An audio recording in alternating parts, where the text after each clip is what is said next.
প্রিয় দর্শক, আজকের এই শুভ সন্ধ্যায় সবাইকে প্রীতি ও শুভেচ্ছা জানাচ্ছি আমি তাহিয়া হোসেন। সবাইকে সাদর আমন্ত্রণ জানাচ্ছি বাইসোস নিবেদিত জনপথের জনপ্রতিনিধি অনুষ্ঠানে, powered by Anwar cement sheet. আজ আমরা কথা বলবো গ্রাম বাংলার আর্থসামাজিক কর্মকাণ্ড নিয়ে। সুখী, সমৃদ্ধ এবং বৈষম্যহীন বাংলাদেশ গড়ে তোলার জন্য ইউনিয়ন পরিষদ সদস্যদের কর্মকাণ্ড, তাদের ভাবনা এবং অবদান সবকিছু তুলে ধরবো আজকের এই অনুষ্ঠানে। তো চলুন দর্শক, আর দেরি না করে কথা বলবো আজকের অতিথিবৃন্দের সঙ্গে। আমার ডান পাশে রয়েছেন মোসাম্মদ বিউটি বেগম, সদস্য গাভা রামচন্দ্রপুর ইউনিয়ন পরিষদ, ঝালকাঠি সদর। আপনাকে সাদর আমন্ত্রণ আজকের এই স্টুডিওতে। এবং আমার বাম পাশে রয়েছেন মোহাম্মদ আমিনুল ইসলাম, সদস্য উত্তর বংশীকুণ্ডা ইউনিয়ন পরিষদ, সভাপতি মধ্যনগর উপজেলা শাখা বাইসোস সুনামগঞ্জ। আপনাকেও সাদর আমন্ত্রণ আজকের এই অনুষ্ঠানে। শুরুতেই একটু আপনার কাছে চলে আসি ম্যাম। তো আপনি তো মহিলাদের জন্য কাজ করছেন। জি, মহিলাদের বিরুদ্ধে যে বৈষম্য গঠন হয়, তাদের এই বৈষম্যটা দূর করার জন্য, প্রতিরোধ করার জন্য আপনি কি কি পদক্ষেপ গ্রহণ করছেন? তাদের পদক্ষেপ মনে করেন যে বিধবা যে নারী, ওদের বিধবা ভাতা দিছি এবং তাদের পাশাপাশি থাকি। ওদের ছেলেমেয়ের লেখাপড়ার পাশাপাশি যদি বলে যে বই কিনতে পারি না, ওইখানে টাকা দিই। হুম হুম।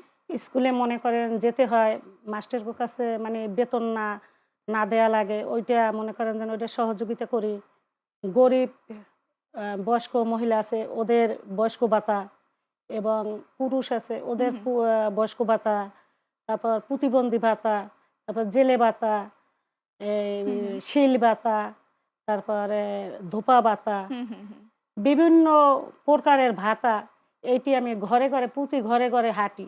আচ্ছা, মহিলাদের বিভিন্ন ধরনের পারিবারিক এবং সামাজিক সমস্যা হয়ে থাকে। হুম। তো তাদেরকে ন্যায় প্রতিষ্ঠা করে দেওয়ার জন্য আপনি কি কি পদক্ষেপ নেন? ঝগড়া বাজতে হুম হুম। পারে, বা ওখানে মনে করেন যে ওই কথার ক্ষেত্রে অনেক কিছু ব্যাঘাত হইতে পারে। হুম হুম। ওইটা নিয়ে মনে করেন পুলিশ ফাঁড়িতে যাওয়া হুম হুম। এবং থানায় যাওয়া বা এসপি অফিস, হুম ডিবি হুম হুম অফিস, হুম। ওখানেও যা আমাকে যদি বলে আমি ওদের নিয়ে আইনি সহযোগিতা সহায়তার জন্য আইনে আপনি সর্বদা পাশে থাকার সব চেষ্টা সব করেন। সময় আমি আচ্ছা, স্বেচ্ছায় পাশে থাকি ওদের। আচ্ছা, আপনার সাথে আমরা আবারও কথা বলবো এই বিষয় নিয়ে। তবে এবারে চলে যাচ্ছি জনাব আমিনুল ইসলাম আপনার কাছে, একটু ওয়ার্ড কার্যালয় বিষয়ে কথা বলতে। কারণ দেখা যায় যে বিভিন্ন ধরনের জায়গায় ওয়ার্ড কার্যালয়গুলো কিন্তু আমরা লক্ষ্য করি না। এই যে আপনাদের বিভিন্ন বসার ব্যবস্থা থাকে না। তো এই বিষয়ে আপনার মন্তব্য কি? একটা ইউনিয়নে ৯টা ওয়ার্ড নিয়ে একটা ইউনিয়ন। এখানে ১ থেকে ৯ ওয়ার্ডের যে দূরত্ব থাকে ইউনিয়ন পরিষদের, সেই দূরত্ব থেকে আমাদের প্রতিটা ওয়ার্ডে যদি একজন ইউপি সদস্যের একটি কার্যালয় থাকে, হুম হুম। সেখানে আমরা প্রান্তিক এই জনগোষ্ঠীকে এই সেবাটা দিতে পারি। একজন চেয়ারম্যান সাহেবের যখন পরিচয়পত্র নেওয়ার দরকার, তখন উনি সময় মতো দেখা যাচ্ছে পরিষদে উপস্থিত থাকে না। সেক্ষেত্রে আমরা যদি ওয়ার্ড কার্যালয় থাকে, প্রতিটা ইউপি সদস্য যদি তার নিজ স্বাক্ষরিত বা এই জন্ম সনদ বা এনআইডি কার্ডের, যেহেতু আমরাই ওটাকে এফেক্ট করি যে এটা আমার ওয়ার্ডের বাসিন্দা, তাহলে এখানে তো চেয়ারম্যানের আমরা প্রয়োজন মনে করতেছি না। এটা যদি আমাদের স্থানীয় সরকার, যে সরকারই আসুক না কেন, আমাদের এই দাবিগুলো যদি তারা বাস্তবায়ন করে, তাহলে আমি মনে করব যে আমরা যে প্রান্তিক সেবাটা জনগণকে দিতে চাচ্ছি, এই সেবাটা জনগণ অতি দ্রুত পাবে। যেমন ওই জন্ম সনদ, মৃত্যু সনদ বা এই যে এনআইডি হুম হুম সার্ভার হুম হুম। বা এখনো বিভিন্ন যে প্রত্যয়নপত্রগুলো আছে, জন্ম সনদ থেকে শুরু করে, অর্থাৎ ছাত্র ছাত্রী বা গভর্নমেন্ট মৃত্যু ইত্যাদি ইত্যাদি, এই সেবাটা আমরা ওই কার্যালয় থেকে দিতে পারবো। জনগণের জন্য আসলে কার্যালয় থাকলে অনেক সুবিধা হয়, কিন্তু কার্যালয়ে পৌঁছানোর জন্য কিন্তু রাস্তার প্রয়োজন। তো রাস্তা, আপনি হাওর এলাকার মানুষ হিসেবে জানেন যে রাস্তাগুলো কিন্তু এই শীতের মৌসুম বাদে অন্যান্য মৌসুমে কিন্তু নষ্ট হয়ে যায়। তো সেটা মেরামত করার জন্য, জনগণকে সহযোগিতা করার জন্য আপনার কি কি পদক্ষেপ গ্রহণ করে থাকেন? এখানে আমি মনে করব যে আমাদের সুনামগঞ্জের হাওর এলাকা, আপনারা হয়তো অবগত আছেন যে টাঙ্গার হাওর অনেক সৌন্দর্যের ঘেরা। হুম হুম। তো আমার উপজেলা হচ্ছে মধ্যনগর। তো ইউনিয়ন বংশীকুণ্ডা উত্তর ইউনিয়নের ৫ নং ওয়ার্ডের যে আমার বেহাল দশাটা, সেখানে আমার ওয়ার্ডটা হচ্ছে একদম বর্ডার সাইড ইন্ডিয়া। তো এখানে পাহাড়ি ঢলে অনেক ক্ষয়ক্ষতি হয়, রাস্তাঘাট মানে ঢলের স্রোতে ভেঙে যায়। বর্তমান পরিস্থিতি কেমন? বর্তমান পরিস্থিতি ওই ভেঙে যাওয়ার কারণে যখন এই পরিশোধে উপজেলা বরাদ্দ থেকে আমাদের অনেক সময় টিআর কাবিখা আসে, তো ওইখানকার থেকে একটা সংস্কার হয়। কিন্তু আমার দ্বারা তো এটা হয়নি, কারণ আমার কিছু মামলা হামলার শিকারের কারণে রাজনীতিক ওটা আমরা করতে পারি নাই। ওটা এককভাবে চেয়ারম্যানের যে রাজত্বটা থাকে এটা সারা বাংলাদেশেই আছে। যে কিছু কিছু জায়গায় এই চেয়ারম্যান সাহেবরা ওনারা তার নিজ কৌশলে মেম্বারদেরকে বঞ্চিত রেখে তাদের কৌশল মতো তারা কাজ করে। তো অনেক ক্ষেত্রেই এই প্রান্তিক উন্নয়নটা হয় না। তবে আমি মনে করব যে এটা যদি উপজেলা প্রশাসন বরাদ্দটা এইভাবে দিত আমাদের ইউপি সদস্যদেরকে, যে ১০ লাখ টাকার বরাদ্দ দিলাম, চেয়ারম্যান সাহেব ৫ লাখ টাকা হুম, হুম, এককভাবে নেবে, মেম্বার সাহেবরা ৫ লাখ টাকা এককভাবে হুম, নেবে। তো এখানে ১২ জন ৯ জন ইউপি সদস্য এবং ৩ জন সংরক্ষিত। এখানে যদি আমরা বন্টন করে নেই ৫০,০০০ বা ১ লাখ করে পড়লো, যে যার যার ওয়ার্ডে তোমরা এটাকে কাজ করো, হুম, তাহলে আমি মনে করব যে ওই যে বন্যার অবহেলিত যে কাজগুলো থাকে এটা প্রত্যেকটা ইউপি সদস্য তার ওয়ার্ডকে সুন্দর করতে পারবে এবং এই আচ্ছা, বাংলাদেশকে রাষ্ট্র মডেল যে করার যে লক্ষ্য, এই লক্ষ্যগুলো বাস্তবায়ন হবে। হুম, হুম, আর না হলে বাংলা সোনার বাংলা আর কোনোদিন হুম, রূপান্তরিত হবে না। এটা খালি শুধু আচ্ছা। নামেই, এই যে ডিজিটাল বাংলাদেশ এটা নামেই হবে। আচ্ছা, এই বিষয়ে আমরা আবারও কথা বলবো। এবার একটু চলে যাই বিউটি বেগম আপনার কাছে। আপনি তো বিধবা নারী তাদের সম্পর্কে কথা বলছিলেন। কিন্তু এবারে জানতে চাই বাল্যবিবাহ এবং ইফটিজিং সম্পর্কে। সমাজের যারা ছোট, ছোট বয়সী মেয়েরা আছে তাদের সম্পর্কে। তাদের জন্য কি পদক্ষেপ গ্রহণ করছেন? আমরা পদক্ষেপ গ্রহণ করছি ম্যাম। বাল্যবিবাহ, মেয়ে মেয়ের যদি 18 বছরের নিচে হয় ওদের যদি বিয়ে দেবার মানে কথাবার্তা চলে, ওই থেকেই আমরা যে বারণ করি যে দেখো তোমার মেয়ের 16 বছর বা 15 বছর বয়স হয়েছে, এই মেয়ে যদি বিয়ে দেও তাই ওর নানান পদের রোগ, মানে অস্বাভাবিক এমন একটা রোগ সৃষ্টি হয়, তাহা কারো কাছে বলতেও পারে না, মা বাবার কাছেও বলতে পারে না। হুম, হুম, হুম। এই জন্যে ওকে বিয়ে না দিয়ে, যদি যদি আপনার যদি সমর্থন না থাকে লেখাপড়ার, তা আমাকে দেন, আমি লেখাপড়া করাই বা আমার বাড়ি নিয়ে রাখি। আচ্ছা। আমি হুম, হুম, হুম। তাছাড়া আমি বিভিন্ন ধরনের অন্য অন্য জায়গায় যাইয়া মানে এরকম কি হয়েছে তারা আপনার কাছে দিয়েছে এবং আপনি লেখাপড়া করাচ্ছেন? না, তারা দেয় না, মানে তবু বিয়ে শেষ দেয়, পর্যন্ত আর শেষ দেয় না। পর্যন্ত আচ্ছা, আর আচ্ছা। দেয় না। হুম। ওরা চুপে চাপে বিয়ে দেওয়ার চেষ্টা করে। আচ্ছা, তবু আমরা যদি জানি যে ওখানে বিয়ে হচ্ছে, আমরা ওই সে জানাই দিই আচ্ছা, আচ্ছা। জালকাঠি জেলা। ইফটিজিং প্রতিরোধে তাহলে কি করেন? ইফটিজিং প্রতিরোধে আমরা করি, ওটা মনে করেন ওটা এখন আগের যুগে যে মেয়েরা ছিল ছেলেরা ছিল ওদের যে জীবন আর এখন ছোট ছোট মেয়ে ছেলের জীবন, ওরা অস্বাভাবিক অস্বাভাবিক ভারতী। হুম, মানে ওদেরকে কোনোভাবে বোঝানোও যায় না আর রাখাও যায় না, কারণ ওদের ওই ওই যে কার্যকলাপটা ওটা করবে।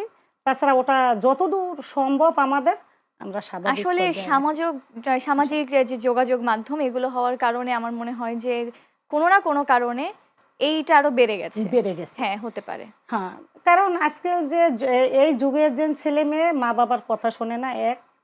দ্বিতীয়ত তাদের মনে করে, তারা বলে কি, তাদেরকে যদি একটা বুঝানোর চেষ্টা করি, তারা বলে আমরা বাঁচমু কয়দিন, আমাগো 60 বছর আমরা বেঁচে থাকতে পারবো না এখন। হুম, হুম, হুম। আগে 100 বছর মানুষ বেঁচে থাকতে, আমরা আমাকে 60 বছর বয়স নেই, তাই আমরা কি করবো?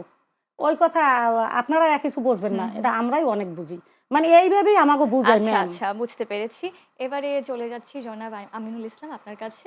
একটু জানতে চাই আপনার এলাকায় মাদক নিয়ন্ত্রণ করার জন্য কি পদক্ষেপ গ্রহণ করছেন?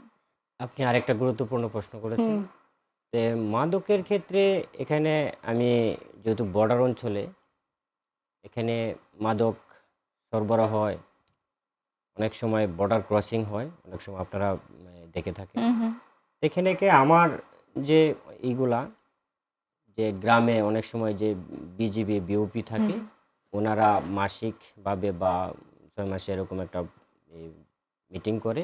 তো ওই মিটিংয়ে আমরা যতটুকু পারি সচেতন করি এবং আমি ব্যক্তিগতভাবেও যখন দোকানপাটে আলোচনায় বসি, তাদেরকে যতটুকু বোঝানোর কাম যে এই মাদক একটা ভয়াবহ অনেক ক্ষতি।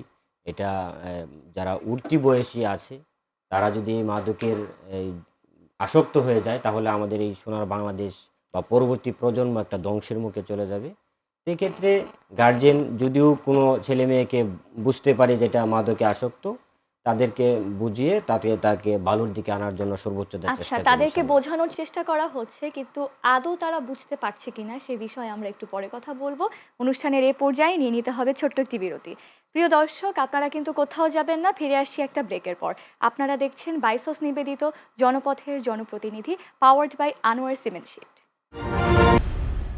প্রিয় দর্শক, ফিরে এলাম একটা বিরতির পর। সবাইকে আমন্ত্রণ জানাচ্ছি বাইসস নিবেদিত জনপথের জনপ্রতিনিধি অনুষ্ঠানে, powered by Anwar cement sheet.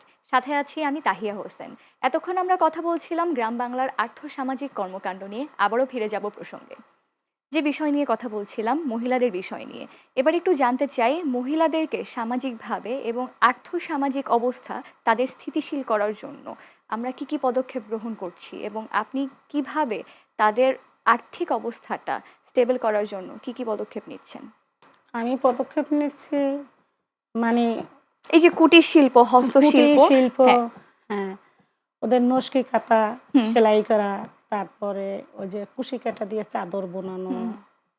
তারপরে ওই যে ইসে খেজুরের পাতা দিয়ে পাটি বুনানো, হোগল পাতা দিয়ে পাটি বুনানো, পাত্রীরা আছে গ্রামের বাড়ি, ওইটা দিয়ে পাটি, বিভিন্ন পদের প্রশিক্ষণ ওদের। পাশাপাশি আমরা বাড়িতে যাই এবং যে না পারে ওদেরকেও বলি যে তুমিও এই কাজটি করো, যাতে তুমি আগাতে পারবে আস্তে আস্তে। এসব প্রশিক্ষণের ফলে তাদের আর্থিক সচ্ছলতা কি ফিরে আসছে? ফিরে আসছে।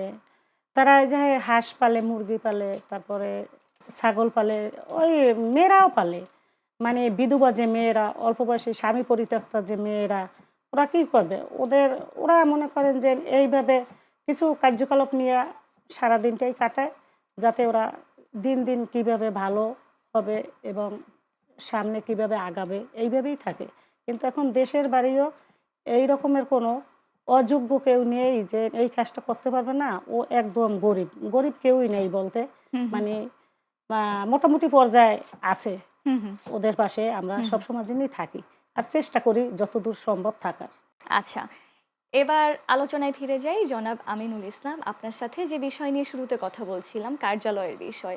তো ইউনিয়ন কার্যালয়গুলো অনেক দূরে দূরে অবস্থিত, কিন্তু একটি ওয়ার্ড কার্যালয় যদি প্রতিটি ওয়ার্ডে যদি থাকতো, তাহলে জন্ম নিবন্ধন সনদ এবং মৃত্যু সনদ, এই বিষয়গুলো নিয়ে মানুষকে যে সমস্যার সম্মুখীন হতে হতো না। তো এই জিনিসটার জন্য আপনার ভাবনা কি, এবং কি কি পদক্ষেপ গ্রহণ করা যেতে পারে? যে প্রশ্নটি করেছেন যে প্রতিটা ওয়ার্ডে যদি একটি কার্যালয় থাকে, সেক্ষেত্রে আমরা জনগণকে কতটুকু সেবা দিতে পারবো। এটা যদি সরকার মনে করে যে না প্রতিটা ওয়ার্ডে একটি কার্যালয় দরকার, সেক্ষেত্রে আমরা দেখা যাচ্ছে ওটার পাশাপাশি আমরা আমাদের যে এখানে দেখেন সর্বনিম্ন ইউনিয়ন পরিষদের যে কর্মকর্তারা থাকেন আরও অবশিষ্ট, তাদেরই কিন্তু একটা স্কেল থাকে। হুম। হুম। তা আমাদের মেম্বারদেরকে কিন্তু স্কেল নাই। একটা সম্মানী ভাতা হিসেবে আমাদেরকে ৩৬০০ টাকা দেওয়া হয়। তো অবশিষ্ট আরও ৪০০ টাকা পরিষদ থেকে দেওয়ার কথা, এটা ব্যাড ট্যাক্সের উপরে। কিন্তু এটা আসলে আমি জানার মতে কোনো চেয়ারম্যান এটা সহজে দেন, হয়তো বা ২-৪-৫টা পরিষদে আছে। এবার আমাদের বেতনগুলা যদি একটু হাইট করে এবং এই কার্যালয়টা করার পর যদি সরকারি চাকরির মতো আমাদেরকে যদি পার্ট টাইম জবের মতো বলে যে সকাল ৮টা থেকে বিকাল ৫টা পর্যন্ত বা ৬টা পর্যন্ত এই কার্যালয়ে তোমরা উপস্থিত থাকবা, আমাদেরকে বাধ্যতামূলক থাকা হলো, তাহলে ওই জনগণে কী করলো, প্রতিটা ওয়ার্ডে আসতে পারলো। এবং এখানে যদি একটা অফিস করতে গেলে যে অফিসের যে কার্যলিপি আছে বা আমাদের যে বাইসের 25টি দাবি আছে, ওই দাবিগুলা যদি স্থানীয় সরকার ওই বাস্তবায়ন করে, তাহলে আমাদের এই দাবিগুলোর মধ্যে কিন্তু আমাদের এই সংগঠনের যে রোড ম্যাপগুলো আছে ওগুলা বাস্তবে পরিণত করতে গেলে আমরা যে জনগণের যে সেবাটা, মানে সকল ধরনের সেবা, মানে যে কৃষক কোন, মৎস্য কোন, বা জনগণের যে মৃত্যু সনদ, বা যে বাচ্চাদেরকে মাদক, যারা উঠতি বয়সের যে যুবক বয়সীরা যে মাদক নিয়ে একটু আগে প্রশ্ন করছিলেন, যে মাদকের সাথেও আমরা এই সেবাটাও কিন্তু ওইখান থেকে দিতে পারবো।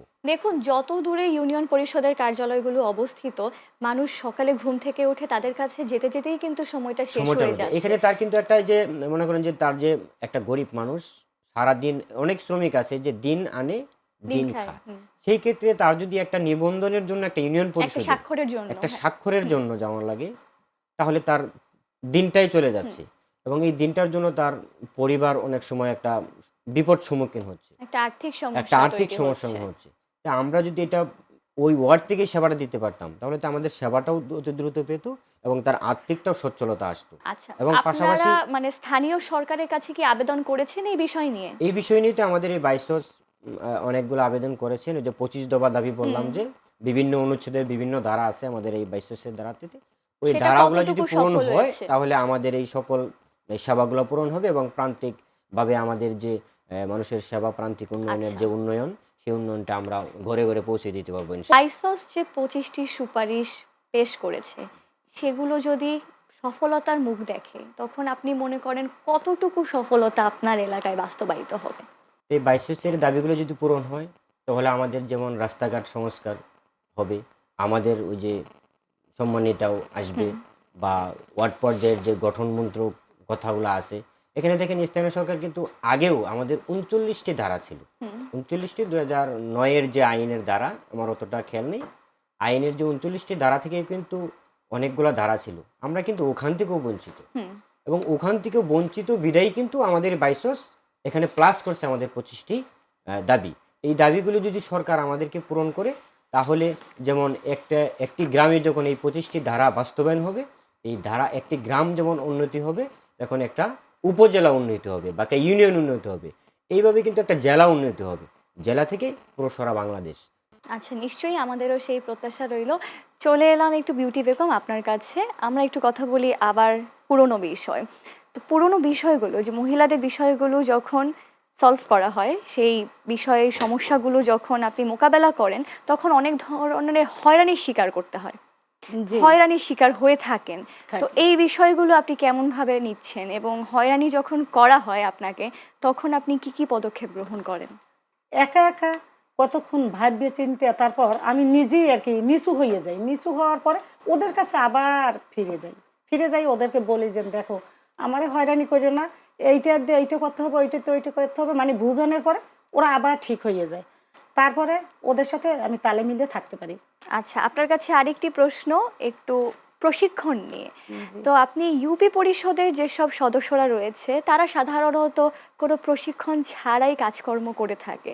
তো প্রশিক্ষণ ছাড়া যখন কাজকর্ম করে থাকে তখন দেখা যায় যে অনেক ধরনের কাজ মন মতো হয় না। মন গড়া অনেক ধরনের কাজ হয়। কিন্তু একটা থাকে যে স্পেসিফিক কোনো নিয়ম বেঁধে সেই কাজগুলো করা উচিত সেটা হয়ে থাকে না। তো এই বিষয়টাকে আপনি কিভাবে দেখেন এবং প্রশিক্ষণ কতটুকু নেওয়া উচিত? এখন মানুষ সচেতনই, সব জায়গার মানুষই সচেতন। আমি এখন দেখি না যে আমাদের বাংলাদেশে মানুষ আগে যেরকমই ছিল ওই রকমের আছে। এখন সব মানুষ সচেতন। মানে যে একদম গরিব সেও সামাজিকতা বোঝে বা সে কিভাবে কর্ম করবে, সে কিভাবে কাজ করিয়া একটা টাকা রোজগার করে আনবে। একটা ছোট বাচ্চা সে লেখাপড়া না করলেও সে মানে ভ্যানের পাশে যাইও একজন ভ্যান গাড়ির চালকের লগে থাকলেও 200 টাকা আয় করিয়ে আনে। বুঝছেন? এইভাবে আচ্ছা। তো এই বিষয়ে আপনার কাছেও একই প্রশ্ন আমি করতে চাই। আপনি কি মনে করেন কতটুকু প্রশিক্ষণ দরকার? কারণ মন গড়া কাজের থেকে কিন্তু যখন নিয়ম মেনে কোনো কাজ করা হয় তখন সমাজে উন্নয়নটা ভালো মতো হয়। তো এই বিষয়ে আপনার মন্তব্য কি? তো প্রশিক্ষণ জিনিসটা অনেক গুরুত্বপূর্ণ। আপনি আমি মনে করি কোনো কাজই ছোট নয়, সকল কাজেরই প্রশিক্ষণ এবং শিক্ষার বিষয় আছে। যেমন এখানে গ্রাম অঞ্চলে আপাকে যে প্রশ্নটি করেছিলেন যে গ্রাম অঞ্চলের যে মহিলা বা উঠতি নারী এবং শিশুর যে শিক্ষার যে ব্যবস্থাটা, এখানে ট্রেডিংয়ের কিছু বিষয় আছে কিনা। এই ট্রেডিং আমরা প্রান্তিকভাবে ওই ধরনের ট্রেডিং সেন্টারই তো আমাদের নেই। হুম, গভর্নমেন্ট থেকে যদি আমাদের প্রত্যেকটা ইউপি সদস্যদেরকে একটা ট্রেডিং সেন্টারের মতো কোনো কার্যালয় সিস্টেম দেওয়া হতো, যে এই সেন্টার থেকে প্রতি মাসে একটা সিস্টেম আনা হতো যে 10 থেকে 20 বছর কিশোর বাচ্চাদেরকে এই ট্রেডিংটা দিলে তারা তাদের ভালো মন্দটা শিখতে পারবে, আমরা ওই ট্রেডিংটা দিলাম। যেমন 20 থেকে 30-এর ভিতরে তার কি ট্রেডিং প্রয়োজন, একজন শিল্প আছে, যে কোনো শিল্পী হোক না কেন বা মৎস্য ব্যবসা হোক না কেন বা একজন কৃষক হোক না কেন, কৃষক হলে তো তার ফসলের যে কোন বীজটা রোপণ করলে তার ভালো ফসল হবে বা কোন এই পোকামাকড়টা তার দলে কোন সার বীজটা হুম, দেওয়া হুম, হুম। লাগবে, এসব বিষয়ে যে আমরা যখন প্রশিক্ষণ দিব তখন কিন্তু প্রশিক্ষণের মাধ্যমে তার স্বচ্ছতা পূরণ হুম, হবে। আর যদি প্রশিক্ষণ না থাকে, আমি একটা খামার দিলাম, যেমন স্ক্রিনে দেখতে পাচ্ছেন বিভিন্ন স্ক্রিনে কিন্তু দেখা যাচ্ছে কৃষকের যে বিষয়গুলো, যে আমি একটা খামার দিচ্ছি, যে কোনো খামার কেন, মুরগি, ছাগল, গরু, মৎস্য, যে কোনো খামারই দিলাম, তো ওই প্রশিক্ষণই আমার না থাকে, আমার শরীরে জ্বর আসছে, আমি যদি প্যারাসিটামল না খেয়ে অন্য আরেকটা ট্যাবলেট খেয়ে, তাহলে তো আমার মৃত্যুর ঝুঁকি আসবে। হুম, হুম। তো সেই ক্ষেত্রে যদি আমি একজন ডাক্তারের পরামর্শ নিতাম, তাহলে কিন্তু আমার জ্বরের জন্য প্যারাসিটামলই দিত। তো সেই ক্ষেত্রে ডাক্তার তো অবশ্যই পড়াশোনা করছে, ট্রেডিং করছে, বাস্তবায়ন করছে। হুম, হুম। তাহলে বাস্তবায়নের ক্ষেত্রে কিন্তু আমাদের ট্রেডিংটা অবশ্যই বাধ্যতামূলক। এটা যদি সরকার থেকে আমাদের প্রত্যেকটা ইউপি সদস্যের ধারায় যদি ট্রেডিং সেন্টারের কোনো ব্যবস্থা হতো, তাহলে আমাদের প্রান্তিক উন্নয়নভাবে আমাদের যে জনগোষ্ঠী আছে, আমরা যে জনগণ কিন্তু আমাদেরকেই সর্বোচ্চ কাছের মনে করে। কারণ দিন রাত 24 ঘন্টা কিন্তু আমরা জনগণের সাথে সম্পৃক্ত। যখন রাতে 2টা বাজে একজন মানুষের আমার উপজেলা হসপিটাল নেই, আমার কিন্তু একটা দুঃখজনক। আচ্ছা। আমার নিজ এলাকায় হাওড় অঞ্চল নাই হসপিটাল, এখানে একটা রাত্রে 2টা বাজে যদি একটা ডেলিভারি হয়, হুম, হুম, হুম। মহিলা মানুষ, অনেক সময় শিক্ষার একটা বিষয় আছে, অনেকে বুঝেও না, এই ক্ষেত্রে কিন্তু আমাদেরকে স্মরণ করে। তখন আমরা যে নিব একটা হসপিটাল নেব, পার্শ্ববর্তী উপজেলা নিব, পার্শ্ববর্তী উপজেলা নিলে কি প্রয়োজন? রাস্তাঘাটের প্রয়োজন। এখানে তো রাস্তাঘাটের সংস্কার হচ্ছে না, ওই আচ্ছা। যে পাহাড়ি ডলে ক্ষয়ক্ষতি। হুম। তাহলে আমরা কিন্তু বিপদ সম্মুখীন হচ্ছি। এই সরকার, যে কোনো সরকারি আসুক না কেন, সরকার যদি মনে করে যে না, প্রান্তিকভাবে সেবা দেওয়ার প্রয়োজন, তাহলে আমি মনে করব প্রশিক্ষণ দিলেই সকল জিনিস সমাধান। আসলে একটা নিয়মের মধ্য দিয়েই আমাদেরকে চলতে হয়। আর আপনার বক্তব্যের মাধ্যমে আমরা জানতে পারছি কিভাবে কি, কি পদক্ষেপ গ্রহণ করলে আমরা উন্নয়নের দিকে যেতে পারবো। অনেক ধন্যবাদ আপনাকে আজকে স্টুডিওতে উপস্থিত থাকার জন্য।